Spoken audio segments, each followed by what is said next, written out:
प्रणाम जी। प्रणाम जी प्रणाम दीदी। जी। प्रणाम जी। बोलो सतगुरु महाराज की जय। आज का जो ये प्रसंग सुना तो ये हमें क्या दर्शा रहा है कि दुनिया में भाई पाषाण मूर्तियों की तो खूब सेवा पूजा हो दिन रात, लेकिन जागृत महापुरुषों की, चेतन की, साक्षात की किसे परवाह।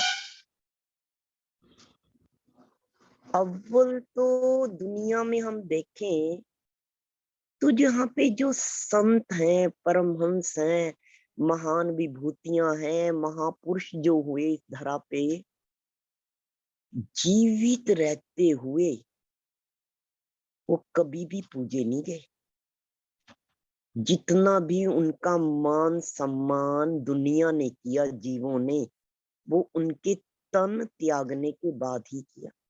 देख लो खोज करके, अगर हम उनकी जीवनियां पढ़ें या जाने तो हम यही पाएंगे कि जीवित का, इस संतों का दुनिया में, महापुरुषों की सुख सुविधा का कौन ध्यान रखे।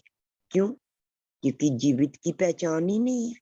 जब पहचान ही नहीं है, परख ही नहीं है, तो उनका मान सम्मान वो कैसे कर सके। भाई अव्वल तो इस दुनिया में संत पुरुष कभी भी किसी को कुछ कहे ही ना, कोई अपेक्षा ही ना करे, कुछ अपेक्षा रखे ही ना, तो कहना क्या। ना ही वो किसी की कार्यशैली में कोई दखल अंदाजी करें, पर फिर भी कभी कभी यदा कदा भक्ति के या सत्य के या ध्यान के या धर्म के मार्ग पर चलते चलते अगर कभी वो किसी को कुछ समझा भी दें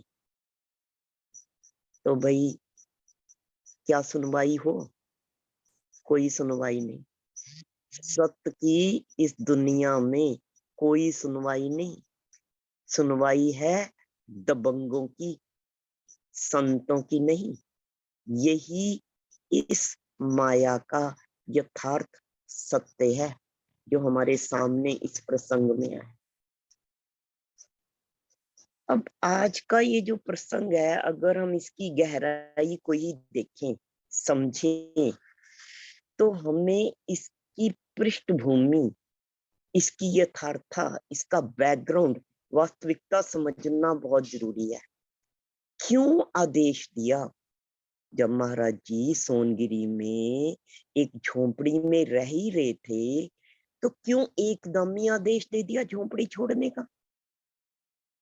क्यों झोंपड़ी छुड़वाकर सोनगिरी की बस्ती के बाहर एक शमशान में भेज दिया, एक टेकड़ी पर भेज दिया? इस टेकड़ी पर रोकने का, कहाँ थी ये टेकड़ी और क्यों भेजा? एक ऐसे स्थान पर भेज दिया जहां चिताएं जलती हैं, और सिर्फ उसकी 10-15 कदम की दूरी पर उस निर्जन स्थान में, जो पहाड़ी इलाका था, एक छोटी सी पहाड़ी भी थी, टेकड़ी सी थी, जिसमें कुदरती तौर पर एक छोटा सा कटाव था, एक होल था सामने की ओर से, जिसमें सिर्फ एक ही व्यक्ति चौकड़ी मारकर बैठ सकता था। इतनी ही उसकी लंबाई चौड़ाई थी कि एक व्यक्ति जितना की स्थान चौकड़ी मारकर ग्रहण कर सकता है, इतना ही। वहां कोई झोपड़ी नहीं, आसपास कोई पेड़ नहीं, क्योंकि पहाड़ी इलाका था। है क्यों भेजा यहाँ पे? और उसके एकदम सामने उस टेकड़ी की पत्थर की शिला पर जहां आदेश मिला बैठने का, जाने का, क्यों भेजा वहां पे? जबकि एकदम शमशान है, एकदम। जब महाराज जी ने का मन विचलित हो गया, दादा गुरु महाराज की पुत्र वधू को चिता पर धू धू होते देख मन में कुछ ऐसी तरंग उठी भीतर कि जो दादा गुरु महाराज की जो भय की तरंग थी, जो खौफ की तरंग थी दादा गुरु महाराज को देख के, आशिक का उस रूप को देख के, जिस रूप ने आशिक के जिस रूप ने एक काजी का ऐसा रूप दर्शाया कि उससे मिट्टी का, तन का, जीव का, अपने घर के सदस्य का कोई मोह ही नहीं। तो ऐसी तरंग उठी जिस तरंग को देखकर गुरु महाराज ने आदेश दिया। सतगुरु के लिए जो आशिक बने बैठे थे पहले बन गए काजी। मिल गया आदेश, भेज दिया शमशान में। क्यों भेजा? ताकि इस जीवन की निस्सारता, निरर्थकता दिखाने के लिए। क्या? नित्य प्रति जलते मुर्दे, ये भी देखने जरूरी। हर रोज इस तन का, जिसका हम इतना मोह करें, इतना लगाव हमें, उसका अंत होना देखना बहुत जरूरी। क्यों? ऐसा मंजर देखकर कहां तक, कब तक इस तन से, इस माटी से लगाव रहेगा? माटी को माटी में मिलता देखना जरूरी। भाई ऐसे स्थान पर जो प्राप्ति हो, इंद्रियों का भेद तो खुले। ताउम्र हम जिस तन के, जिस काया के, जिन इंद्रियों के पीछे पीछे दौड़े, उनका इतना रसास्वादन करें, ये देखना बहुत जरूरी है कि कितनी कमाई एक जीव के पल्ले हो जब वो आखिरी समय चिता पर हो, जब उसे अग्नि दी जाए। तो बहुत जरूरी है समझना क्या लेकर जाए। ये भीतर जब तक उतरेगा नहीं, इस राह पर पहला कदम कैसे बढ़ेगा? जब अपने और दूसरे के तन से, काया से मोह भंगी नहीं होएगा। ये समझना बहुत जरूरी है। क्या समझना? ये समझना कि क्या लेकर के आए जगत में, क्या लेकर के जाओगे, मुट्ठी बांध के आए जगत में, हाथ पसार चले जाओगे। क्यों इंसान गोते खाता है?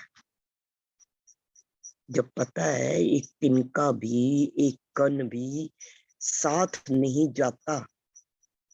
जब ये भेद भीतर उतर जाए तो हमारी जो पूरी तमाम उम्र की संचय प्रवृत्ति है, जोड़ने की, इकट्ठा करने का जो हमारी प्रवृत्ति है, उसका भेद उजागर हो जाए। ऐसे हो सतगुरु महाराज, ऐसे हो जो ये दर्शा दे। दर्शा नहीं रहे क्या? भाई देख ले, दिन रात देख ले इन जीवों को, इनको आत्तों को भी देख ले, और अब यहाँ बैठ के इनको जातों को भी देख ले। तब जाकर भेद खुले कि हम जीवन में कहाँ गलत चले, क्या गुनाह हो गया जब हमें हीरे जैसा ये जन्म मिला। ये तन रहते जो सुनहरा अवसर हमें मिला, वो हमने कैसे खो दिया। अब सुंदर साथ के मन में ये भ्रम भी हो सकता है इस प्रसंग से कि शायद महाराज जी को यहाँ चितपनी के लिए भेजा गया, क्योंकि पहले भी एक आध बार ध्यान कक्ष के बारे में प्रश्न हुआ था कि जाहिरी बाहरी ध्यान कक्ष भी जिनमें चितवनी की जाए बहुत जरूरी। हाँ बहुत जरूरी है, ध्यान कक्ष तो बहुत ही जरूरी है, बहुत ही आवश्यक है प्राप्ति के लिए, दरस दीदार के लिए। पर किन जीवों के लिए ध्यान कक्ष बहुत जरूरी है? उन जीवों के लिए जिनका मन इस माया कीच में, जिनका तन इस माया कीच में, तन डोल रहा, मन भी डोल रहा, ना अपने वजूद पर काबू, ना अपने मन पर काबू, ना इन इंद्रियों पर काबू। जिनका मन माया खेल में बेकाबू, तन भी बेकाबू, मन भी बेकाबू। अब ऐसे में धनी की तरफ चित कैसे लगे? तो भाई शुरुआत तो करनी पड़ेगी, शुरुआत बहुत जरूरी।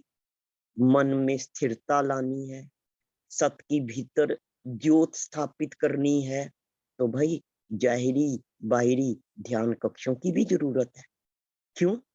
तभी तो शरीर पर अंकुश लगाया जाएगा, तभी तो शरीर को बिठाया जाएगा या खुद बैठा जाएगा।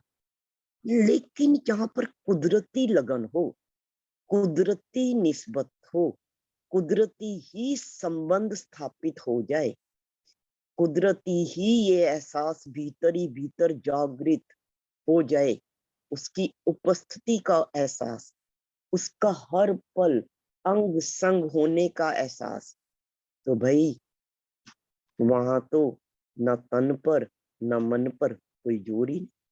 वहां तो शरीर का रोम रोम उसके ध्यान में, उसकी मस्ती में। तो भाई यहाँ अगर देखें तो ध्यान कक्ष कहाँ लगवा दिया? दुनियावी भाषा में अगर ध्यान कक्ष बोले तो यहाँ तो शमशान में, जहां जाना भी एक मायावी जीव बिना उसके उचित ना समझे। क्यों क्यों लगवा दिया? यहाँ का ध्यान कक्ष हम अगर समझे तो परमात्मा ने तो ध्यान कक्ष सारे के सारे एक लागी वाले को अपने एक एक ध्यान कक्ष का अनुभव हो। क्या अनुभव हो? भाई ध्यान कक्ष तो सारे के सारे धनी ने इस तन रूपी सुहावने मंदिर में सब बनाकर ही भेजे। देख लो, सबसे बड़ा ध्यान कक्ष क्या है? ये दिल्ली तो है।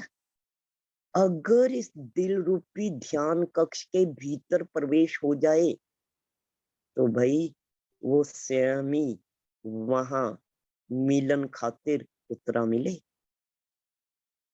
चलो, अगर हम कर्ण रूपी इस ध्यान कक्ष में प्रवेश कर लें तो भाई उसके दिल की बात, उसके वचन, उसके मीठे बोल, इसके अलावा भी कुछ सुने क्या अंदर भीतर?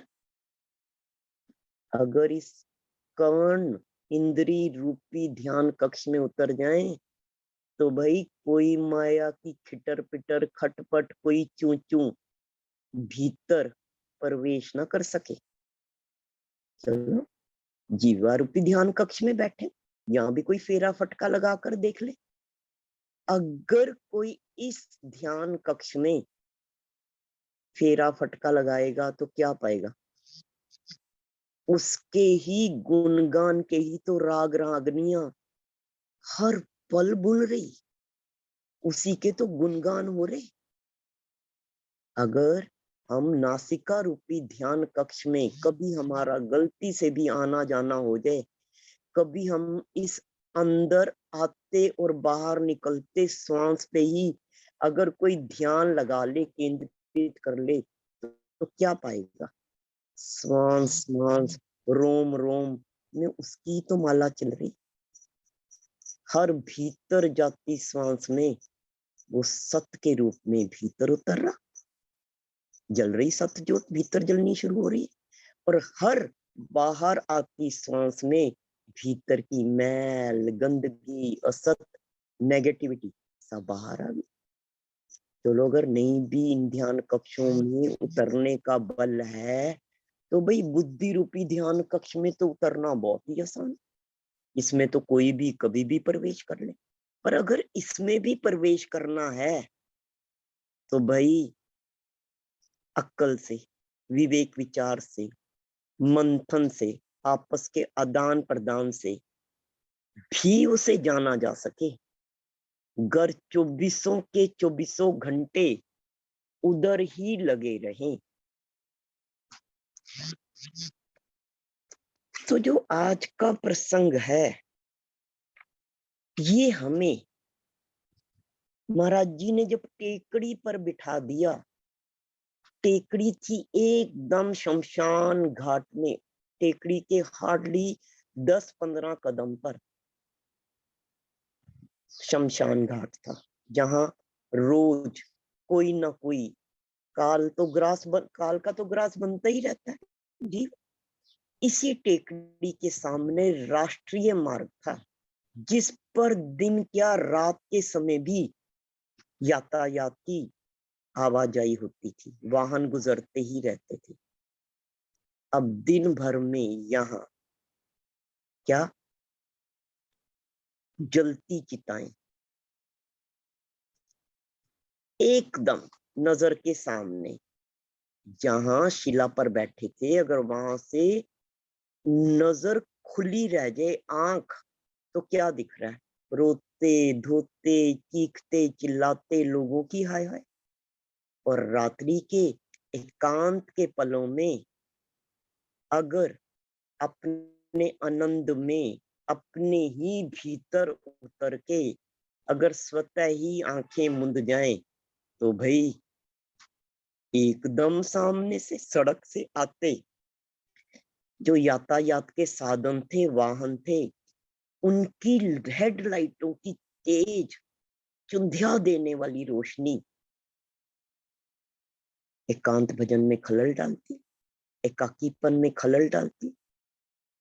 और ऐसी चुंधियाती चमक सीधी आंखों पर पड़ती, तो भाई आंखों पर जोर तो पड़ता ही। जब बाहर से इतनी तेज लाइट, कोई आंखें मूंद के बैठा है और उसके सामने हेडलाइट से इतने बड़े बड़े ट्रकों की, कारों की, गाड़ियों की जोर तो पड़ेगा ही। फिर महाराज जी ने अगर कभी 2-4 वाहन चालकों को 2-4 बार जो वहां से गुजरते थे समझाने की कोशिश भी करी, भाई यहाँ से या तो थोड़ी रोशनी मध्यम कर लो या बुझा दो, किसे परवाह। बाबा जी, क्या ये सड़क आपकी? आप यहाँ के मालिक क्या?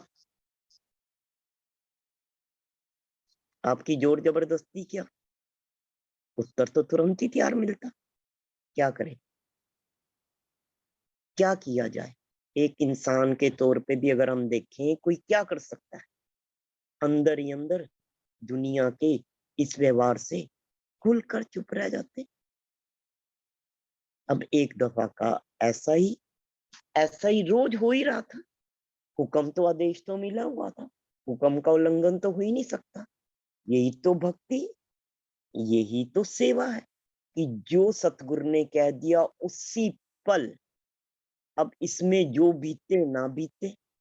अब एक दिन कुछ ऐसा हुआ, रोज के इस आवाजाही में जो ध्यान भंग होता था, रात्रि के समय जो खलल पड़ता था, उस दिन उस रात्रि के समय एक अंग्रेज कार से आ रहा था अपनी मौज मस्ती में, और अंग्रेज की गाड़ी की लाइट भी बहुत तेज थी। एकदम ही सामने टेकड़ी पे, सड़क के किनारे तो शमशान था, शमशान के पास ही तो टेकड़ी थी, एकदम शमशान भी सामने, राष्ट्रीय मार्ग वो सड़क भी सामने। जैसे एकदम लाइट पड़ी आंखों पे, तो अपनी ही मस्ती में बैठे महाराज जी के मुंह से एक ही शब्द निकला। क्या निकला? सतगुरु महाराज। अब दुनिया के तो व्यवहारों से चाहे घुल कर रह जाए, चुप रह जाए भाई, पर कोई तो है जो हक में है, कोई तो है भक्त का जो उसका दर्दी है, उसका अपना है। अगर माया में सुनवाई नहीं, तो सत में तो सुनवाई है। बस जाने अनजाने उस कष्ट के पल में अचानक ही ऊंचे से मुंह से उच्चारण हो गया, गुरु महाराज। हो गए जी गुरु महाराज मेहरबान, हो गए प्रकट, रच दी ऐसी लीला। कहाँ सहे भगवान भक्त के दुख तकलीफ को, भगवान कहाँ सहन कर पाए? हो गई शुरुआत। अब जो अंग्रेज उस मोटर से गुजर रहा था, उसी पल महाराज जी के मुंह से ये आवाहन होते ही क्या, सतगुरु महाराज, गुरु महाराज, वो मोटर वहीं की वहीं रुक गई। कुछ ऐसी गड़बड़ी हो गई, कुछ मोटर का पुर्जा ऐसा बिगड़ गया कि वो वहीं अटक गई। अब वो क्या अटकी, उसके आने के बाद, उसके रुकने के बाद जितनी भी गाड़ियां उस सड़क से गुजर रही थी, लाइन लगाकर एक दूसरे के पीछे अटक गई। सबके पुर्जे खराब होने लग पड़े, 1 इंच भी आगे सरक ना पा रहे। हर प्रकार की कोशिश, हर प्रकार का प्रयत्न, हर प्रकार का यत्न किया गया। वाहन चालक तो फिर सोचने के लिए मजबूर हो गए कि इतनी कोशिश सबने अपने बिगड़ी मोटरों को ठीक करने की भरपूर कोशिश करी, लेकिन वो तो हिल ही नहीं रही है। मजबूर हो गए सोचने को, क्या मर्ज, क्या बात। अगर मर्ज देखा तो सभी गाड़ियों को एक ही समान का मर्ज भी, सभी का डायनेमो बिगड़ रहा। ये क्या हुआ, सभी गाड़ियों की एक ही जगह, एक ही स्थान पर, चाहे वो कार हो चाहे बड़े वाहन हो, सबकी एक ही तरह की दिक्कत आ रही है। तो जब दसियों गाड़ियां एक दूसरे के पीछे अटक गई, रुक गई, सरक ही नहीं पा रही, तो ऐसे ही इसी बात पे दिमाग लगा के पहले वाहनों को ठीक करने की कोशिश करी। फिर अचानक ही एक वाहन चालक ने, जिसका रोज ही उस सड़क से आना जाना था, वो सबसे ऊंची आवाज में क्या उठा, ओ हो, आ गया समझ मुझे, क्या मर्ज है, क्या बीमारियां होगी, क्या बीमारी होगी हमारी गाड़ियों को। ओहो, तो ये बात है। सबका ध्यान उसकी ओर आकर्षित हुआ। इसे क्या मर्ज का क्या समझ आ गई। तो वो बोला, ये सब उन्हीं का करा धरा है, ये सब उन्हीं की लीला है। वो देखो सामने वो जो शिला पे टेकड़ी पर एक महात्मा जो बैठे हूँ, उस महात्मा और हमारे बीच की उसने अपने बीच की हुई सारी वार्तालाप को उल्लेख कर दिया कि कैसे कैसे बताया बाकी वाहन चालकों को कि सामने जो टेकड़ी पर महात्मा ध्यानस्थ रहे, उन्होंने कई बार हमें रोका, टोका, पर हमने तो उनकी किसी बात पर, उनके दिए सुझाव पर गौर ही नहीं किया। हो ना हो, ये सब उन्हीं की लीला है, ये सब उन्हीं का करा धरा है, जो हम सबकी गाड़ियां इसी स्थान पर रुकती जा रही। उन्होंने तो कहा था कि भाई, आपकी गाड़ियों की तेज रोशनी चुंधियाए हमारी आंखों को, लेकिन हमने सुनवाई नहीं करी। तो अब जब सब अटक गए तो आना ही पड़ा सामने, लगे माफी मांगने, क्षमा कर दो महात्मा जी, माना गलती करी, माना जानबूझकर करी, आपका वचन अनसुना कर दिया, पर अब आपसे हम क्षमा प्रार्थी हैं। हाथ जोड़ के कह रहे कि आगे से ये गलती दोबारा नहीं होगी। इस स्थान पर ना सिर्फ हम अपने वाहन की बत्ती बुझाकर चले जाएंगे, लेकिन इस टेकड़ी के आगे जदा कदा जब कभी भी निकलेंगे इस सड़क से, यहाँ पर नमन कर माथा भी टेक कर निकला करेंगे। अब उस अंग्रेज ने भी कहा, पादरी साहब माफ कर दो। अब महाराज जी ने तो मुंह से एक शब्द भी नहीं कहा। जब वो सब माफी मांग रहे, कह रहे, बस हाथ से इशारा किया, ऐसा जैसे कि जाओ माफ किया, कहा कुछ नहीं, एक शब्द भी नहीं बोला। लेकिन वो लोग भी अपनी जुबान से मुकरे नहीं। वहां पर तो एक बोर्ड सा ही लग गया, जैसे कोई सरकारी बोर्ड हो, सूचना दे रहा हो क्या कि यहाँ मोटरें धीमी गति से रुक कर, हेडलाइट बंद कर कर, और आज तक तब का बना कानून, और वो बोर्ड आज तक। महाराज जी कहते, भाई हम तो उस टेकड़ी से, हम तो वहां से चले गए, कितनी देर का उन्हें आदेश था, उसके बाद तो उन्होंने आगे की यात्रा के लिए जाना ही था। लेकिन महाराज जी के जाने के बाद भी वो शिला, वो पत्थर, वो टेकड़ी, वो स्थान पूजनीय हो गया। वो चट्टान तक वहां पूजने लगी। आते जाते सभी वहां उस चट्टान को, उस टेकड़ी को माथा टेक, प्रणाम कर, नमन कर निकलते। जहां जहां सतगुरु के चरण पड़े वो स्थान भी क्या हो, तीर्थ स्थान बन जाए। आज वही टेकड़ी सोनगिरी में तपो भूमि नाम से सतगुरु महाराज के आश्रम मंदिर के रूप में हम सबके सामने वो स्थान पवित्र तीर्थ स्थान बन गया। अब यहाँ के बाद महाराज जी आगे, दीदी ये आगे की बताऊं सारी की बस करूं? दीदी प्रणाम आगे जी। वहां तक पहुंचा दीजिए, मेल जहाँ पे अभी अच्छा, आगे जहां तक का। आपने की है। हाँ वहां तक ठीक कर है जी, दीजिए। ठीक है जी। अब दादा गुरु महाराज की, महाराज जी तो उनके भक्त थे, उनकी भक्ति में थे, उनकी हजूरी में थे, उनकी सेवा में थे। तो जैसा ही उनका हुक्म होगा, बस उन्हें ये एहसास ही दिलाना था उनके हृदय में जो ये तरंग उठ रही थी। तो कुछ दिनों के पश्चात वहां से भी आगे का, आगे की यात्रा का, आगे की उसका हुक्म हो गया। और महाराज जी ताप्ती नदी के तट पर स्थित आगे मुहावड़ जा पहुंचे।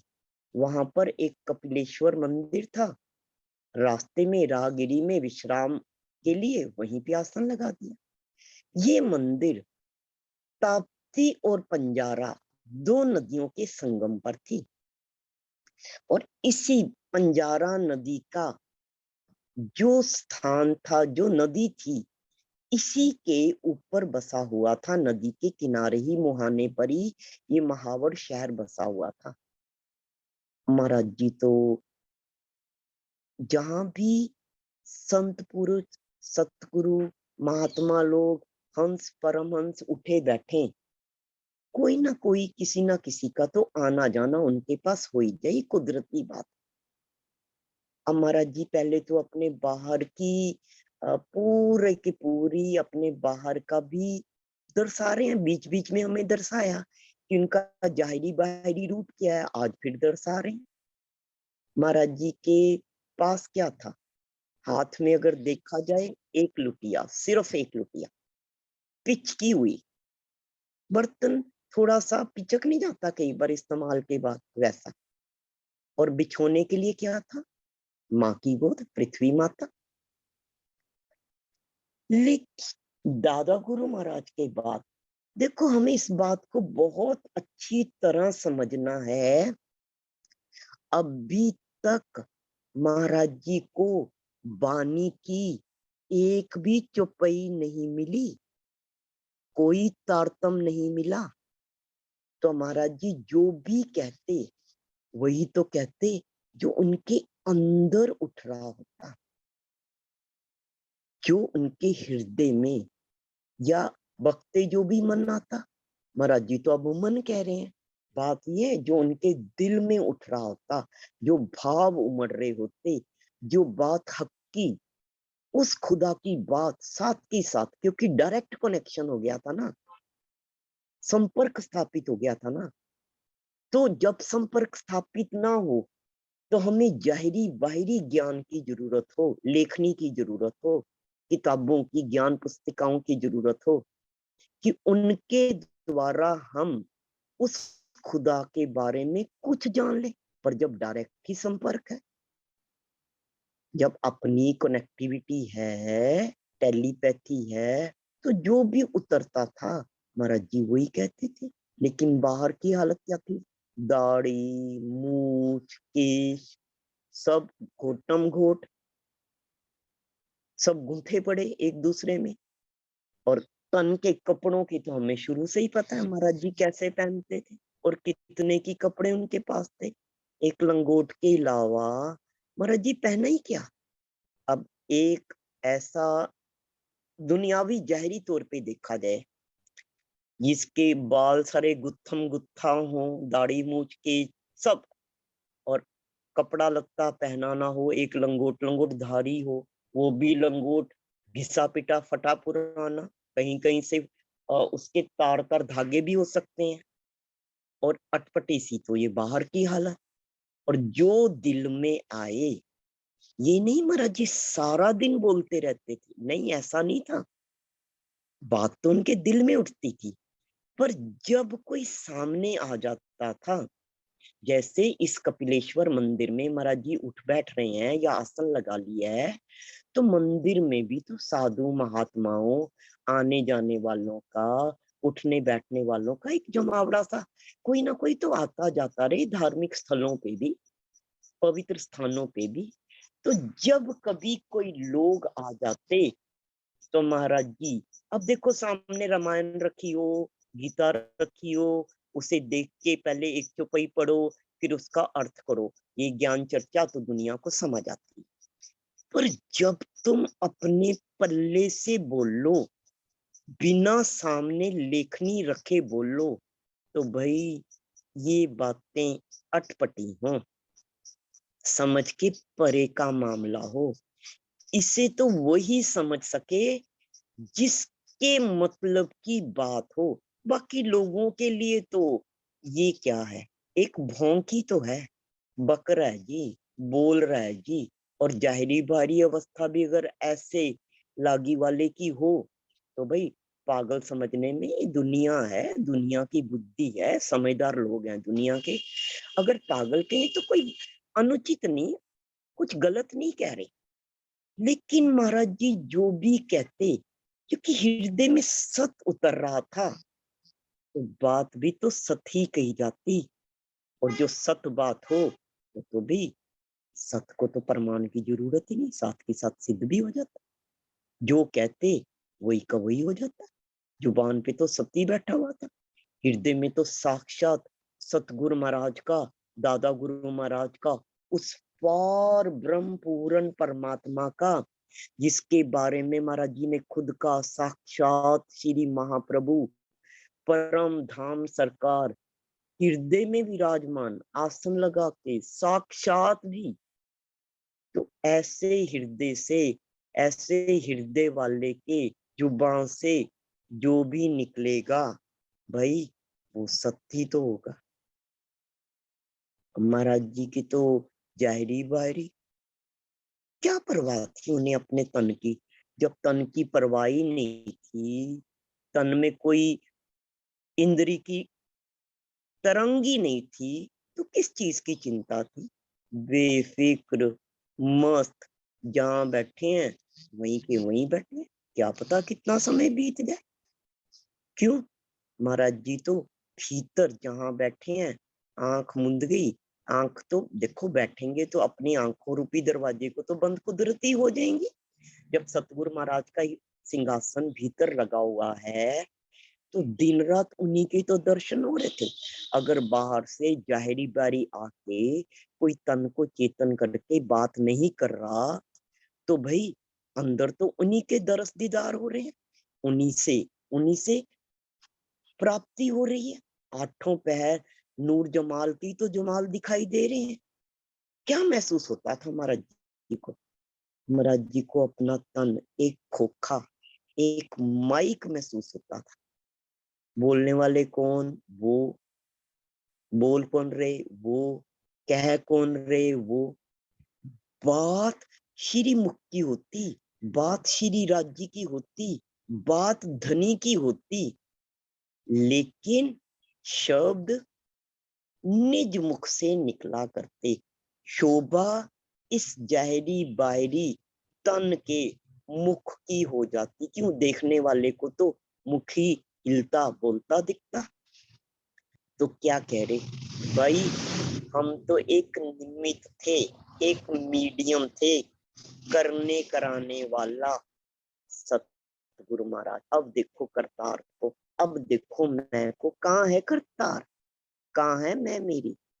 हम एक चौपाई भी बोलेंगे तो कहेंगे जी हमने वहां कथा करी, हम बोले, हमने ये कहा, हमने वहां भाषण दिया, हमने वहां भजन गाया। देख लो क्या थे, निमित्त, निमित्त मात्र, निमित्त मात्र, एक मीडियम। कर्ता धर्ता कौन है? सतगुरु। अगर हम भी जीवन में अपने जीवन को, अपनी माया के इस जीवन, जितना भी जीवन बचा है आज से, इसी पल से अगर हम भी ऐसा ही भक्ति करें कि भाई करता धरता तू, करता धरता धनी, करता धरता श्री राज जी, ये तो एक निमित्त है। भाई बिठाएगा बैठ लेंगे, उठाएगा उठ जाएंगे, बोलेगा बोल। क्या हम ऐसा जीवन जी सकते हैं? जब हम अभी कह रहे कि हमारे सिर पे तो माया के इतने काम धंधे, तो भाई रास्ता ये है, करता धरता वो राजी, हम क्या कठपुतली, निमित्त मात्र। प्रणाम जी, प्रणाम जी। प्रणाम जी, प्रणाम प्रणाम जी। हाँ जी, प्रणाम जी सुंदर साथ जी। बस 1 ही मिनट रह गया, ज्यादा समय नहीं रह गया। तो सुंदर साथ जी कल 6 बजे, चंदन दीदी कल 6 बजे से मीटिंग शुरू हो रही है। 6:10 की बजाय 6:10, 10 मिनट पहले कर दिया है। तो 6:10 से ठीक है, 7:20 तक रहेगी मीटिंग। तो कल 6 बजे प्रणाम मिलते जी। हैं। हाँ जी, हाँ जी।